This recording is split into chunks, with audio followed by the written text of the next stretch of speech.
পূর্ণম সাহের স্ত্রীর সঙ্গে মুখ্যমন্ত্রীর ফোনালাপ, কতটা আশ্বস্ত হতে পারছেন পূর্ণম সাহের পরিবার? এতদিন তারা বলছিল যে আমরা আশ্বস্ত হচ্ছি, কিন্তু আজকে মুখ্যমন্ত্রী মমতা বন্দ্যোপাধ্যায় ফোন করার পর তিনি বলছেন আমি ফুললি স্যাটিসফাই, অর্থাৎ আমি এখন খুশি। কিন্তু এতদিন যে বিএসএফ এসেছে, অন্যান্য রাজনৈতিক দলের নেতারা এসেছে, সবাই আশ্বাস দিয়ে গেছে, কেউ কিন্তু কোনো সুরাহা করতে পারেনি। কিন্তু আজকে রজনী সাহু, তিনি যে বিএসএফ জওয়ান আছে পূর্ণম সাহু শ্রী রজনী সাহু কিন্তু বলে যে এতদিন পর আমি ফুললি স্যাটিসফাই এবং আমি খুশি যে মুখ্যমন্ত্রী ফোন করেছেন, এইবার মনে হচ্ছে একটা কিছু হতে পারে। তবে ম্যাডাম আজকে 19 দিন হয়ে গেছে, কিছু ওনার মায়ের খুব শরীর ব্রেন স্ট্রোক হয়েছে, কাল দিন ওনাকে যদি কিছু হয়ে যায় আমরা কি করব বলুন? আমার শ্বশুরও ঠিক না, আমার শাশুড়ির ব্রেন স্ট্রোক আছে, দুবার হয়ে গেছে। ওদের যদি কোনো হসপিটালের প্রবলেম হয় আপনি আমাকে বলবেন, আমি করে দেবো।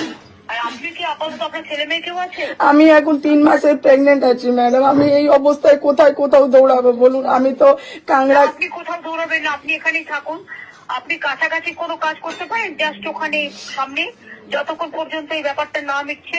কি কাজ করব বলুন ম্যাডাম? সংসারটা চালাতে পারেন। আমি আগে খোঁজ নিয়ে দেখছি। আমি অলরেডি ভেবেছিলাম ওরা নিশ্চয়ই করবে, কারণ ওদের আন্ডারে কাজ করে। কিন্তু আমি এটা ভাবতে পারিনি যে এতদিন পরে ওরা কেয়ার করবে না।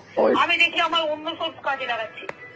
যুদ্ধ হয়ে গেল, সবকিছু হয়ে গেল, শুধু ফোন করলে বলে পেশেন্স রাখিয়ে। কতদিন পেশেন্স রাখবো ম্যাডাম বলুন না? যদি সে অ্যারেস্টে থাকে তাহলে তো পেশেন্স রাখতে পারি, কিন্তু সে যদি বেঁচে থাকে তবে তো আমাকে ওইটাই হচ্ছে। ও ওইখানে কি টর্চার করছে না করছে, কি রকম আছে? না এখন আমি ঠিক আছে, আমি ধরে নিচ্ছি দিয়েছে। হ্যাঁ ম্যাডাম প্লিজ হাত জোড়ে রিকোয়েস্ট করছি ম্যাডাম, আপনি কেন বলছেন? আপনি আমার বোনের মতো কেন বলছেন এসব? এটা তো আমাদের ডিউটি ম্যাডাম। ওনাকে যদি আজকে কিছু হয়ে যায় ম্যাডাম, আমার ঘর সামলানোর মতন কেউ নেই ম্যাডাম। আমি আপনার পাশে আছি। প্লিজ ম্যাডাম প্লিজ তাড়াতাড়ি অ্যাকশন নিন এই জিনিসটা নিয়ে, সবাইকে রিকোয়েস্ট করে আমি। চেষ্টা করছি। ঠিক আছে ম্যাডাম, থ্যাংক ইউ। আপনি মেন্টালি একটু, আমি জানি মেন্টালি কাম থাকা প্রয়োজন নেই। শ্বশুর শাশুড়ি যদি ট্রিটমেন্টের কোনো প্রয়োজন হয় ঠিক আছে। না ওনাটা বলবেন, আমি সব করে দেবো। আপনাকে বলি, আপনার যদি কোনো প্রয়োজন হয় হ্যাঁ আপনি রিসনা মিউনিসিপ্যালিটি চেয়ারম্যানকে বলুন, ঠিক আছে, আমি সব ব্যবস্থা করে দেবো। ঠিক আছে ম্যাডাম। কল্যাণের নাম্বার জানেন? হ্যাঁ জানি। কল্যাণের নাম্বারে ফোন করে বলবেন দিদি আমাকে বলেছিল আমার এই ট্রিটমেন্টের প্রয়োজন আছে শ্বশুর শাশুড়ি, একটু দিদিকে বলুন এটা। ঠিক আছে, বাকি যাই বুঝে নেবো। ঠিক আছে ম্যাডাম, ঠিক আছে।